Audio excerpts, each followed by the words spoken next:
Bien, bonjour, bande de jeunes brebis gravement affectés par la technologie 5G. J'espère que vous allez bien. Ceci être votre boy Faber qui est présent aujourd'hui pour le preview de l'UFC 253, Adesanya contre Costa, ainsi que Reyes contre Blachowicz. Nouveau champion light heavyweight qui sera crowned. Le main event, c'est pour le titre middleweight de l'UFC. On le sait, c'est un combat qu'on attend depuis très longtemps. Adesanya, Costa, gros événement, on a hâte. Je dirais pas que le reste de la carte est incroyable. Il manque peut-être de name power un peu, mais la manière que les match-ups sont bookés, je pense qu'on va avoir de la bonne action, des bons combats, même si c'est pas les combattants les plus connus ever. Donc je suis excité, vous êtes excités, on est excités, soyons excités. Et parlons de ces combats-là, mais avant de commencer, je vous demanderais de vous abonner à la chaîne YouTube, mes petits boys et mes petites girls. Surtout si vous êtes en train de checker ça sur Facebook. Là, je sais que surtout les previews sont quand même populaires sur Facebook généralement.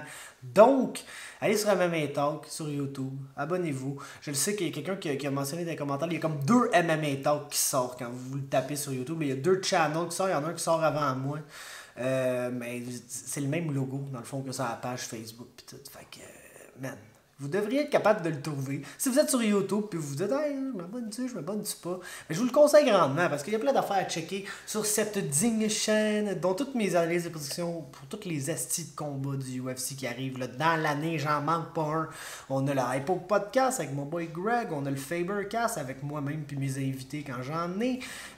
Et des top 10 aussi, des top 10 de MMA. Je suis en train d'en concocter un nouveau, là, ça devrait sortir prochainement. Donc tout ça là, est plus encore sur cette magnifique chaîne YouTube. Fait que, abonnez-vous s'il vous plaît, ça serait bien nice de votre part. Et parlons combat maintenant, combat principal en particulier, Israel Adesanya, Paulo Costa. Puis ça c'est un fight, man. Puis ça c'est vraiment un fight. Puis je le sais que là il y a du doute un peu dans la tête des gens à cause de la dernière performance d'Israel Adesanya, que j'avais d'ailleurs callé là, de façon assez experte, dois-je vous dire. Je le savais. Adesanya contre Romero, ça allait être un boring fight. Toujours. Parce que Israel Adesanya est beaucoup trop intelligent pour courir après Yoel Romero puis vraiment engager Yoel Romero quand tout le monde sait que Yoel Romero est le gars qui est là puis qui fait absolument rien jusqu'au moment où il explose out of nowhere dans quelque chose puis il knock tous ses adversaires comme ça. Puis Adesanya, il avait fait ses devoirs, il le savait. Donc il n'allait pas se pointer là puis se compromettre. Fait qu'il a attendu après Yoel Romero. Romero a fait sa game, c'est-à-dire attendre après Adesanya. Ça fait que tout le monde a attendu après tout le monde et ça pendant 5 rounds. Et puis c'est ça qui est arrivé là, basically. Mais je pense pas que c'est possible que ça arrive dans ce combat-là. Parce que oui, Israel Adesanya va encore être patient, va encore vouloir travailler en counter, va encore vouloir laisser Paulo Costa venir à lui, se compromettre, puis lancer en retour. L'affaire, c'est que je pense pas que Paulo Costa sait attendre. T'sais, pourquoi Paulo Costa contre Yoel Romero, ça a autant été un combat incroyable et palpitant? C'est parce que les deux ont exactement le style inverse qui feed parfaitement l'un dans l'autre. T'en as un qui est là puis qui attend que son adversaire vienne à lui puis qui explose en retour. Puis t'as celui qui est incapable d'attendre puis qui court après son adversaire en lançant un paquet de volume et un paquet de power. Donc, Costa allait toujours feed dans la game de Romero, puis Romero allait toujours feed dans la game de Costa. C'est pour ça que ça allait toujours faire un combat absolument incroyable. Je pense qu'on a un peu la même dynamique aussi. Je m'attends à plus d'activité. Là, Adesanya, oui, il est un combattant qui laisse les choses venir à lui, mais c'est un gars qui est très actif. C'est un gars qui lance en combinaison là, en counter. Je vous dirais, c'est un peu une critique de lui qui n'a pas beaucoup de KO power. On l'a vu passer des beaux KO là, en MMA cependant. Mais c'est vrai que c'est pas quelqu'un qui a la touch of death comme un Paulo Costa. C'est pour cette raison-là que Paulo Costa va absolument être dangereux à tout moment de ce combat-là. Parce que, tu sais, on a vu Israel Adesanya se faire passer des KO là, déjà. Ben, un en fait assez violent contre. Comment il s'appelle Pereira, là, le kickboxer. C'est Alex Pereira. Bref, je veux pas butcher son nom, mais le kickboxer, le super élite, le Pereira. Et il y avait knocké Adesanya, là, basically. Et puis, fait qu'on le sait que ça se peut arriver. C'est pas, je dis pas, non, Adesanya, il a pas un bon chin, il est fragile. T'sais. Au contraire, on a vu contre Kelvin Gastelum. L'affaire, c'est que Kelvin Gastelum, c'est un gros puncher. C'est pas Paulo Costa. Paulo Costa, selon moi, ça se classe dans la catégorie là, de Rumble Johnson, dans la catégorie d'un Francis Ngannou. Là, pour sa division, je pense qu'il n'y a pas beaucoup de gens qui ont du power comme un Paulo Costa. Il y a Yoel Romero, là, évidemment. On a parlé de Yoel, c'est Yoel, mais c'est le même genre de power, c'est la même catégorie de power. Puis on a vu Yoel les 3 fois qu'il a lancé des gros coups de poing dans la face d'Adesanya, ben ça a fait mal. C'est sûr que Adesanya n'attendait que ça, donc il était comme prêt à les encaisser. Donc ça prend un peu plus d'effet surprise, là, je pense, pour passer le KO à un Adesanya. Oui, il faut que tu le frappes très fort, mais il va falloir que tu le surprennes aussi avec quelque chose. Puis j'ai l'impression que Costa a plus de chances de faire ça qu'un Yoel, juste par le fait qu'il va aller de l'avant et qu'il va laisser aller ses mains. Le bout peut-être plus négatif de ce style-là pour Paulo Costa, évidemment, c'est le cardio puis le conditionnement en général. On a vu contre Yoel, il a vraiment gaz out, quand même badly, je dirais, mais ce qu'il faut lui donner, c'est qu'il continue toujours de se battre, même quand il est très fatigué. Donc, ça diminue un peu l'effet du fait qu'il est gaz out, mais il faut se dire que Yoel est vraiment allé crazy aussi dans ce combat-là, parce que Costa, il donnait tellement de chances de répliquer que Yoel les prenait, tu sais. Et ça fait que Yoel aussi s'est beaucoup fatigué dans ce combat-là, puis un moment donné, c'était encore un slugfest, mais avec 2 gars super gassed out, qui continuaient de travailler fort, puis continuaient de vouloir gagner le combat, mais qui étaient gassed out. Je pense que côté conditionnement, côté cardio, Israël Adesanya va vraiment avoir un avantage ici. Puis, tu sais, ce qu'il faut, c'est-à-dire, c'est que c'est vraiment 2 ligues complètement différentes là, en termes de striking technique.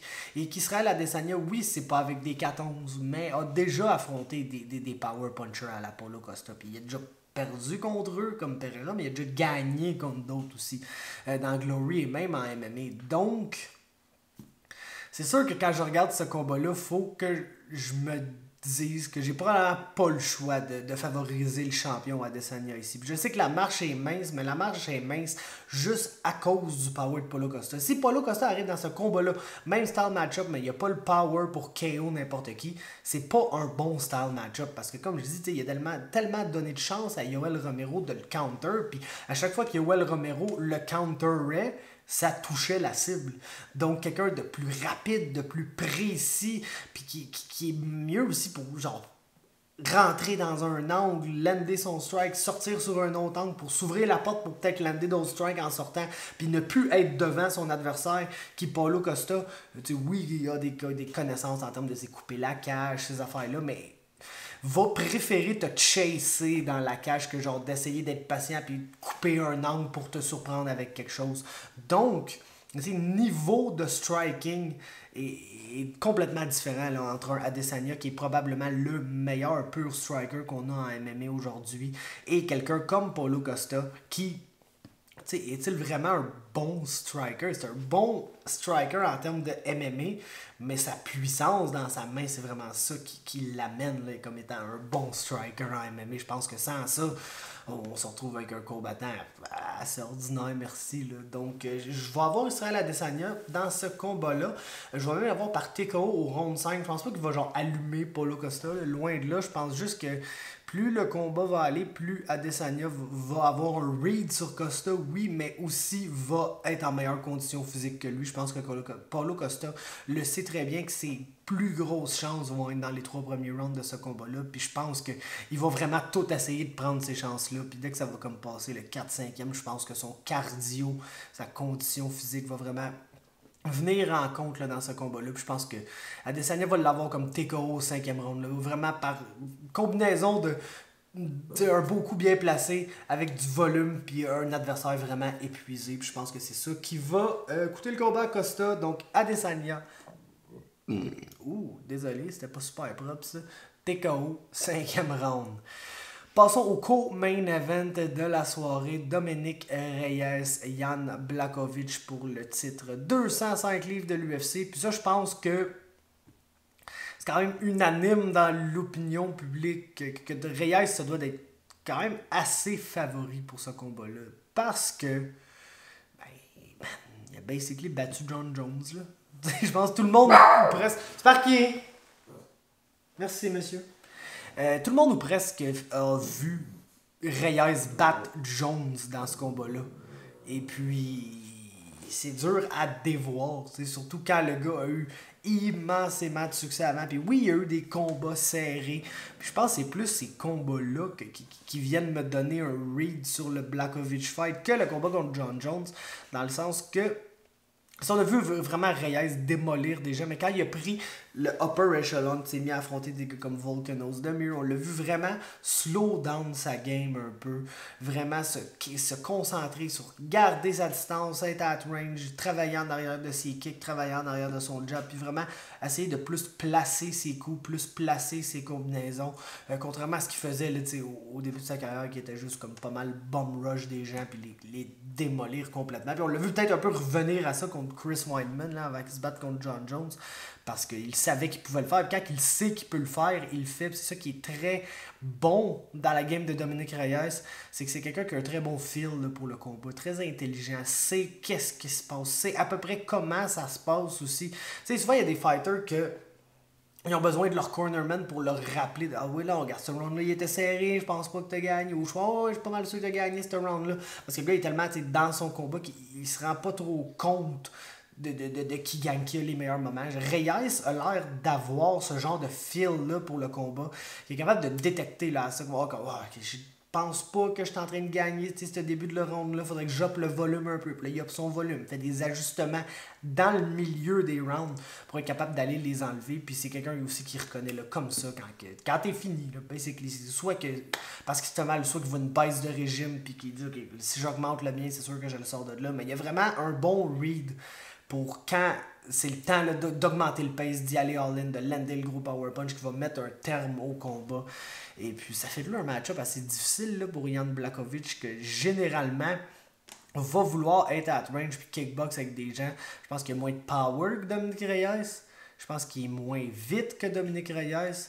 Puis je pense même pas qu'il va avoir le reach sur Dominic Reyes, qui est comme très grand, qui est un peu un John Jones build. Là. Quand on regarde ça, là, c'est plus le light heavyweight grand et long que le light heavyweight petit et stocky. Je te dirais que Jan Blachowicz est comme direct dans le milieu de ça. Le problème avec Jan Blachowicz, basically, là, tout ce que je vous dis, c'est que je pense pas qu'il est un assez bon athlète pour battre Dominic Reyes. Je pense qu'il est super technique debout, il est de mieux en mieux au sol, combattant très complet, mais il est pas super athlétique, il est pas genre immensément rapide, immensément explosif ou genre fort physiquement que t'es genre quand ce gars-là met la main après toi tu sais pas quoi faire.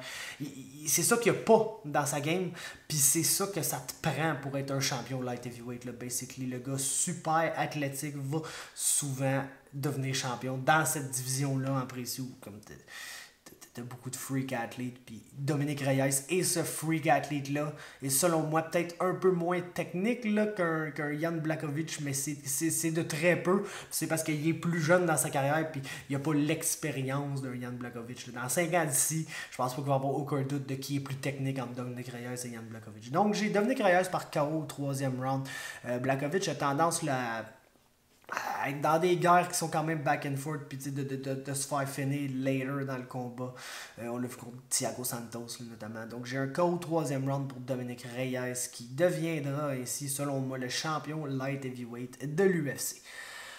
Passons au restant de la carte. On a sur le pay-per-view un combat de 125 livres. Je suis content de voir des flyweights sur un pay-per-view. Là, on a tellement besoin de voir des flyweights sur un pay-per-view. Non seulement parce que comme la division clairement le revit, signe des gars, il recommence à avoir à peu près le même nombre de flyweight dans l'UFC qu'il y avait avant tout ce qui s'est passé dans la transition là, entre Mighty Mouse et Triple C.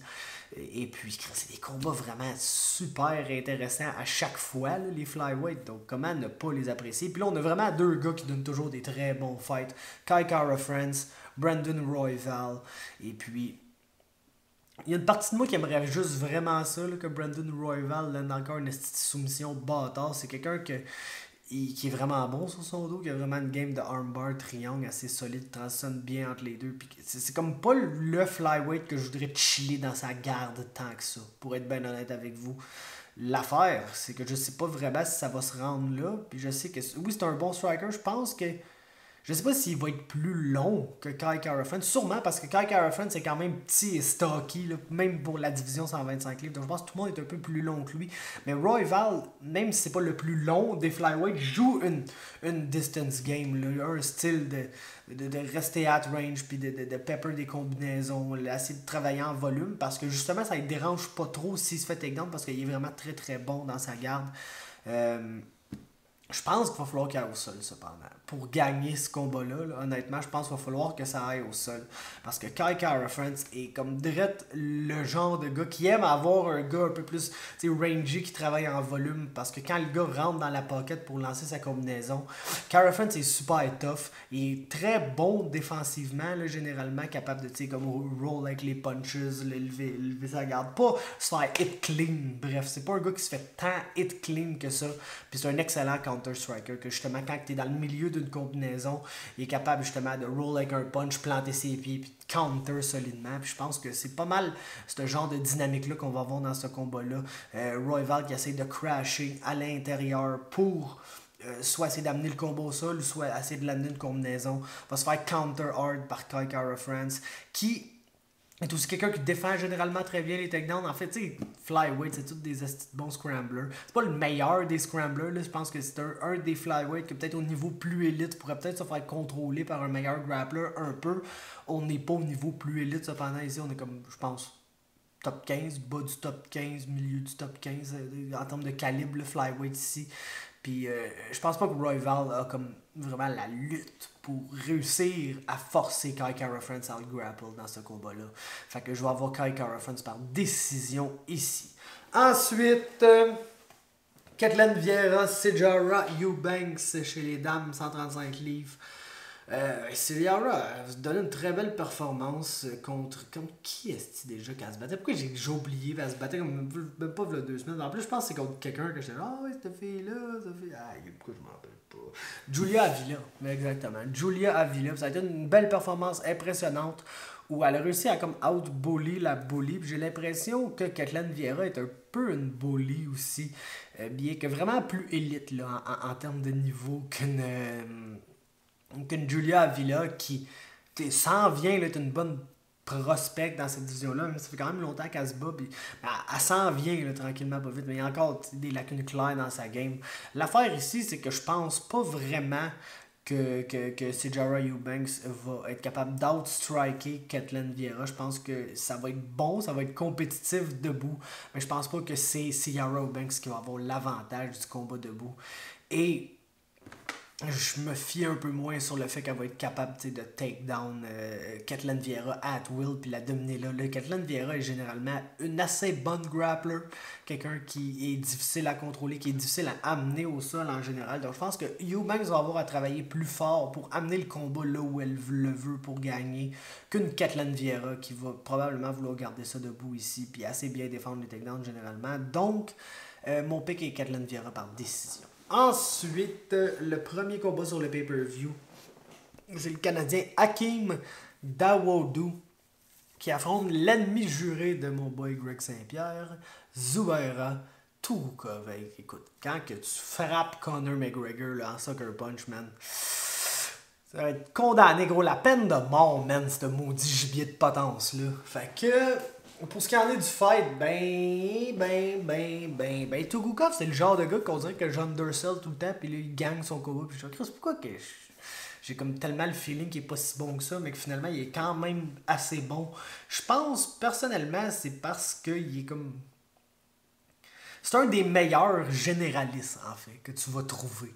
C'est un gars qui s'entraîne avec le team de Khabib, le team plus de Abdulmanap, parce que malheureusement, il est décédé. Je pense d'ailleurs que c'est un des premiers combattants là, de ce camp-là qu'on va voir en action. Donc ça va être intéressant de voir sans Abdulmanap, sans le head coach, le cerveau de l'opération. Comment ces gars-là vont s'arranger, genre qui va prendre la relève, comment ça va marcher pour eux sans Abdulmanap. Ça, je pense que c'est un gros X-Factor dans ce combat-là. Mais bref, c'est le gars qui, malgré le fait qu'il s'entraîne avec eux, c'est comme c'est pas le meilleur lutteur. C'est un bon lutteur, je pense que généralement a tendance à emmener ses combos au sol et à soumettre ses adversaires plus qu'à outstriker ses adversaires. Mais quand il est arrivé dans l'UFC, il était vraiment plus perçu comme un striker que comme un combattant au sol. C'est vraiment pas un Islam Makhachev ou quelqu'un comme ça qui est un genre spécialiste en lutte puis qui va striker. Plus un gars qui est un spécialiste en striking qui va lutter au besoin. Et puis, ben, je pense pas qu'il bat Hakeem Dawodu debout. La seule affaire, c'est qu'il commence très rapidement, puis Hakeem Dawodu a comme tendance à être un slow starter, a tendance. C'est un combattant de Muay Thai très traditionnel, là, Hakeem Dawodu, puis il a besoin de ses reads. C'est quelqu'un qui va pousser quand même un slow pace, là, je vous dirais, en termes de combat. C'est pas quelqu'un qui va à 100 000 à la ronde, c'est quelqu'un qui. Tu sais, quand tu dis qu'il construit au courant du combat, il va commencer, puis là, il va pomper un jab. Puis à partir de son jab, là, il va travailler son 1-2, son 1-2-3, son 1-3. Puis là, à partir de là, il va switch up ses affaires, là, commencer à mixer, genre kick beaucoup dans les jambes, utilise beaucoup de kick, puis tout ce qu'il fait mène à une nouvelle combinaison, à une nouvelle manière d'attaquer son adversaire, puis ça fait que commence son combat plus slow. Puis là, au troisième round, c'est là que tu le vois comme à pleine capacité. Mais sa pleine capacité ne va jamais être genre de pourchasser un gars, d'être super agressif. C'est quelqu'un qui est toujours conscient de sa défensive, qui va préférer ne pas rien faire que de faire quelque chose qui risque de le mettre dans le trouble. Donc, ma seule inquiétude ici, dans ce combat-là, c'est le fait que Tukhugov commencerait rapidement. Puis, écoute, si tu me dis que Tukhugov commence ce combat-là, essaye de striker avec pendant comme 30-45 secondes, Leonard takedown, passe sa garde, prend son dos, puis le bat par un naked choke. Je suis pas surpris. C'est pas quelque chose que je dis, ah non, il n'y a aucune chance que ça arrive. Mais je suis pas mal convaincu que plus que le combat va avancer, plus que ça va être difficile pour Zubaira Tukhugov de rentrer dans le range d'Hakeem Dawodu pour essayer de le grapple. Donc, il va être un peu pris debout dans un combat qui, d'après moi, ne gagnera pas debout. Donc, pour cette raison-là, je vais mettre Hakeem Dawodu par décision. Mais même si ça arrive, je pense que ça va être une décision serrée où il va probablement perdre le premier round. Donc, je m'attends à un bon combat serré, compétitif entre les deux. Même mon pick, c'est Hakeem Dawodu par décision. On passe au prelim, 155 livres, Brad Riddle, un autre gars de City Kickboxing, c'est le troisième qu'on parle sur la carte avec Adesanya, Kai Kara France, maintenant Brad Riddle, et il affronte Alex Da Silva, qui, genre j'ai entendu les gars du preview que j'écoute sur Bloody Elbow le comparer à Darren Till, puis j'avais jamais vu ça de même, mais c'est vrai que c'est une bonne comparaison là, de striking, quelqu'un qui est. Oui, un 155 livres, là, pas un 185, mais quand même fait long pour la division, puis il aime sit at distance, puis lancer une strike à la fois, puis être peut-être pas assez actif. Ce qu'on a vu de sa part dans l'UFC, un peu à l'image de Darren Till sans les takedowns, c'est que souvent il va essayer de crasher le clinch puis essayer de lutter dans le clinch. Darren Till va souvent crasher le clinch juste pour essayer de contrôler puis lander des strikes de là, puis c'est comme take a breather un peu. Lui, Alex Da Silva va crasher le clinch vraiment pour essayer d'amener le combat au sol. A l'air de pas être un mauvais lutteur non plus, mais pas le plus excellent des lutteurs non plus. Puis je pense que ça, c'est encore un genre de mauvais game plan pour genre rentrer dans le range de Brad Riddle puis se faire sévèrement allumer, parce que Brad Riddle a du gros power, c'est un bon striker, il est actif, il est agressif, pas un cave par exemple, je dirais peut-être un peu plus actif qu'un Kai Kara France, mais même genre de striker là, intelligent défensivement, qui oui va passer à l'attaque quand c'est le temps de passer à l'attaque, mais ne va pas se mettre les pieds dans le plat pour passer à l'attaque non plus. Donc je pense que ça va être dur pour Da Silva d'essayer de lutter ici. Puis je pense pas qu'il gagne s'il réussit pas à out-wrestle Brad Riddle. Parce que même s'il réussit à être compétitif avec lui debout, son volume, c'est juste pas assez. C'est juste pas assez. S'il trouve pas un knockout dans ce combat-là, ça sera pas assez. Puis je pense pas qu'il va knocker Brad Riddle. Je pense plus que ça va être l'inverse. TKO au troisième round là, pour Brad Riddle dans ce combat-là. C'est ma prédiction. Ensuite, le moment LOL ou le moment triste, là, je sais pas trop comment tu veux voir ça, de la soirée. On a le Nightmare, le Dream, le gars le plus bizarre qui existe. Le chum Diego Sanchez en compagnie de son gourou et amoureux Josh Fabia et de son nouveau cornerman Stephen Bonner en personne affronte Jake Matthews. Puis basically, même si Diego comme gagne là, des fois récemment, on voit tous ces combats là. Hein. Puis il gagne contre les gars qui est capable d'out-wrestle puis d'out-grapple. C'est un très bon lutteur encore, très bon grappler encore. L'affaire, c'est que Jake Matthews aussi va être plus jeune, va être plus explosif, plus athlétique, plus fort physiquement. Puis il va avoir aussi l'option de juste s'y péter à la gueule debout si ça y tente. Donc tu sais, Je pense que c'est un pick assez straightforward ici. Jake Matthews se doit d'être favori. Surtout au stade où Diego est rendu dans sa carrière.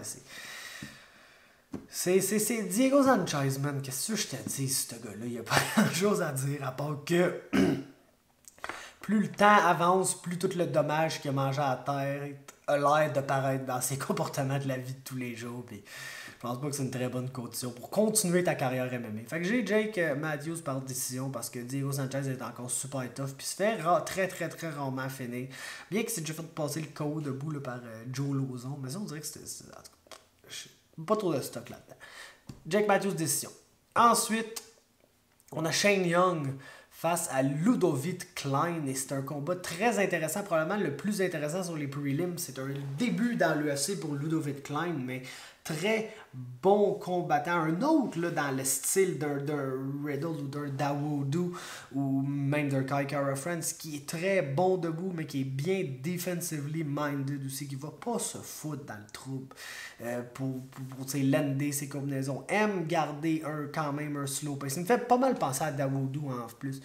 Peut-être plus kickboxing que Muay Thai. Là. Dawodu est un gars vraiment traditionnel Muay Thai. Ludovic Klein, c'est plus un kickboxer, je pense qu'il est comme tchèque ou slovaque ou quelque chose comme ça.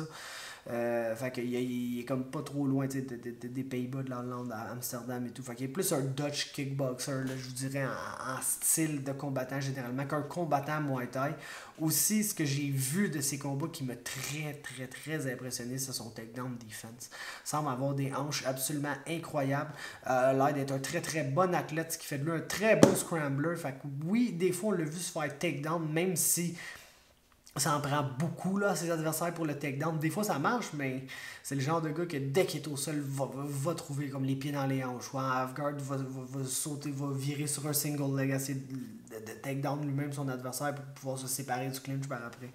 Donc, je pense que ça va être un dur combat pour Shane Young. Je pense que Young est l'autre gars, c'est du kickboxing qui se bat sur la carte. Il y en a 4 en tout, lui c'est le 4e. Une des additions les plus récentes, puis j'aime les améliorations qu'il y a eu dans sa game. Le sous City Kickboxing est un bien meilleur striker, mais étrangement, enough, je pense que c'est un bien meilleur grappler aussi, là, depuis que je joins City Kickboxing. Shane Young, ça a toujours été un gars qui allait de l'avant, qui veut échanger, qui veut rendre le combat. Lui, il aime ça se retrouver en combinaison, puis un peu... Tu sais, je ne veux pas dire brawler parce que c'est un combattant technique, là. C'est une très belle technique, fait de belles choses. Fait que je voudrais pas dire, ah non, ça c'est un brawler, veut brawler avec ses adversaires comme, mettons, un Platinum Mike voudrait le faire, tu sais, mais écoute, ça va être je pense que il va juste un peu se faire out technique debout, puis je sais pas s'il va être en mesure de take down le chum Ludovic Klein. Fait que je pense que je vais y aller pour Klein dans ce combat-là, par décision. Ça va être comme mon genre de pick là, un peu wild sur la prelim card. Je pense que les odds doivent être quand même serrés pour ce combat-là. Je vois pas pourquoi Shane Young serait un énorme favori dans ce combat-là. J'ai pas checké les odds pantoute, là, faut que je vous le dise. J'essaie de pas les checker avant de faire mes prédictions parce que je veux pas dire ah ben là, ce gars-là il est favori à 4 contre 1, c'est sûr qu'il va gagner, tu sais. Puis souvent les gens que je pense le plus qui vont gagner finissent naturellement par être les plus grands favoris, mais j'essaie de pas banker là-dessus pour que ça m'influence dans les prédictions, quelque chose comme ça. Donc tout ça pour dire, je pense que Klein va gagner par décision. Ça nous mène au premier combat sur les prelims. 205 livres, William Knight, Alexa Kamour. William Knight, je sais pas trop quoi penser de lui. Il est arrivé comme quelqu'un qui voulait vraiment wrestle puis grapple ses adversaires, s'installer sur le top, lander du gros ground and pound. Je pense que c'est un style qui allait quand même bien. Parce que c'est pas un gros light heavyweight, c'est un plus petit light heavyweight. Tu sais, oui, il est très stocky, il est très powerful en général. Peut-être pas le plus grand athlète que j'ai vu là, en termes d'explosivité, de rapidité en général. Oui, il est pas pire, mais c'est pas le elite light heavyweight athlete, là. Genre loin de là. Ça en est un bon par exemple. Meilleur que Jan Blachowicz, peut-être même meilleur que Alexa Kamour. Mais Alexa Kamour va arriver... Fait que naturellement, comme beaucoup de gens vont voir sur William Knight, le range va avoir la chance de garder sa distance mieux qu'un gars comme Knight qui est petit et stocky. C'est un gars, je pense, qui mesure même pas 6 pieds à 205 livres. Et puis Kamour, c'est un bon boxeur, très bien capable de garder sa distance, s'entraîner, un des partenaires d'entraînement principal de Stipe Miocic. A été décevant son premier combat dans l'UFC, là, cependant, je vais vous l'admettre, là, j'ai été quand même déçu, mais il a quand même réussi à battre quelqu'un qui, selon moi, est plus expérimenté, puis peut-être un meilleur test debout pour lui, en Justin Ledet. Fait que il va rester à voir si Knight va être capable de le grapple, mais je pense que Kamur, avec garder sa distance en venant qu'il bouge dans la cage, puis le fait qu'il s'entraîne avec Stipe aussi, il doit défendre des takedowns de Stipe Miocic assez souvent. Donc je suis quand même confiant pour Kamur que j'ai par décision ici dans ce combat-là. Et ça nous mène sur Fight Pass. Il reste 2 combats. L'un d'entre eux, puis ils sont bizarres ces combats-là d'ailleurs. Le premier d'entre eux, c'est Juan Espino face à Jeff Hughes chez les poids lourds. Et puis écoute, man, Jeff Hughes, moi personnellement, je sais pas si c'est moi qui est complètement ridicule, mais j'avais quand même un peu de hype dans son entrée dans l'UFC. C'est sûr que ce gars-là fait rien de spécial. C'est pas nécessairement un bon striker, c'est pas nécessairement un bon grappler, mais il est tough puis il veut se battre. Puis on dirait qu'à heavyweight, souvent les gars qui sont pas super techniques mais tough puis qui veulent se battre sont souvent les gens qui finissent par avoir du succès, mais ça se traduit pas le succès dans l'UFC pour Jeff Hughes malheureusement. Puis contre Juan Espino ici, man, il va avoir l'avantage de ne pas être aussi vieux que lui, mais Espino, malgré le fait qu'il est quand même vieux, n'est pas super poké, il a juste 10 pro fights là en tout, puis c'est pas battu tant que ça dans sa carrière. Il y a eu des longs breaks des fois entre des combats, dont je pense depuis son premier combat dans l'UFC, ça fait longtemps qu'on ne l'a pas vu, 1 an et quelques certains, et c'est un spécialiste. C'est un spécialiste qui, d'après moi, plus il va arriver dans les upper echelons de la division où les gars sont meilleurs et un peu plus techniques, il va avoir de la difficulté. Mais contre quelqu'un comme Jeff Hughes qui est vraiment un généraliste là, à l'état pur, quelqu'un que genre, il y a de la misère à dicter où va le combat. C'est comme le gars, il a déjà battu Maurice Green, mais là, il sort pas contre Maurice Green dans l'UFC, puis il reste complètement pris at range en arrière de son jab, puis perd une split decision. Contre d'autres combattants, il se fait un peu back-up dans la cage, puis comme on dirait qu'il accepte ce combat-là. Il dit, ok, d'abord, c'est un clinch fight, parfois on va clinch fighter, puis il clinch fight avec le gars, puis il perd, tu sais, puis ses takedowns rentrent pas vraiment dans l'UFC, puis nous, il n'arrivera pas ici puis double leg Juan Espino, c'est plus le contraire probablement. Juan Espino qui va le double leg, qui va passer sa garde, puis va sûrement le soumettre un moment donné. Donc j'ai Espino soumission, 2e round dans ce combat-là. Et ça nous mène au shit show par excellence là, sur cette carte-là. Khadis Ibragimov, désolé, qui affronte Danilo Marquez. Et puis, man, Danilo Marquez, c'est pas compliqué de savoir c'est qui. C'est genre Vinicius Moreira ou c'est Cledson Ebrio. Genre le Brésilien pas athlétique, qui sait pas se battre debout, qui lutte pas bien, mais que quand il est sur son dos, ben, il est très bon en jiu-jitsu. Puis écoute, Khadis Ibragimov est probablement un des seuls light heavyweight assez cavasti pour juste, man, genre dominer, puis finir par dire le takedown, puis le takedown, puis se faire soumettre dans sa garde là, par triangle ou de quoi de même. Mais en général, Khadis Ibragimov devrait gagner ce combat-là, même si lui, avec ce gars-là, c'est un shit show sur 2 pattes. Là. Genre, j'ai rarement vu ça, un gars genre, littéralement court après ses adversaires dans la cage. Aucune défensive. Là. La seule manière qu'il sait de défendre un coup de poing, c'est avec sa face. Puis, il dit, il est super tough, puis il va continuer de te courir après, il va absolument gaz out après 3 minutes max, mais va continuer genre de mettre le paquet. Puis on dirait plus que je parle de ça, plus je fais Chris Marquez va absolument gagner par soumission. Même si c'est pas ça mon pic, genre, mais j'ai comme tellement de plus j'ai le feeling.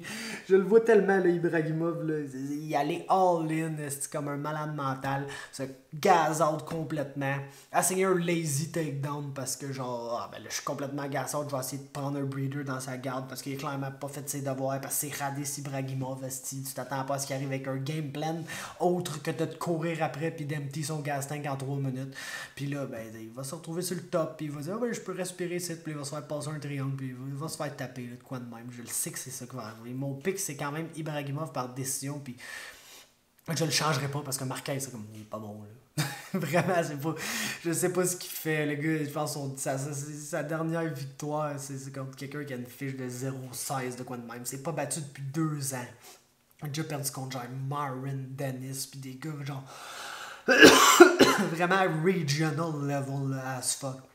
Donc, combat sans aucun espoir là, pour aucun de ces 2 combattants-là. Je pense qu'Ibragimov va gagner par décision, mais Je viens de vous expliquer brièvement pourquoi j'ai clairement pas raison là, dans cette prédiction-là non plus. Fait qu'écoutez, c'est ça qui est ça, ça va être drôle, ça va commencer à 4 sur un bon pied. Ibrahimov par décision et mon pic final. Et puis ça conclut mes analyses et prédictions complètes pour l'UFC 253. J'espère que vous avez apprécié. Laissez-moi un like si c'est le cas. Un petit commentaire aussi pour me faire part de vos prédictions là, pour le main event, le co-main event principalement, c'est ça qui m'intéresse. Mais n'importe quoi d'autre que vous avez envie de parler sur la carte, je suis bien ouvert.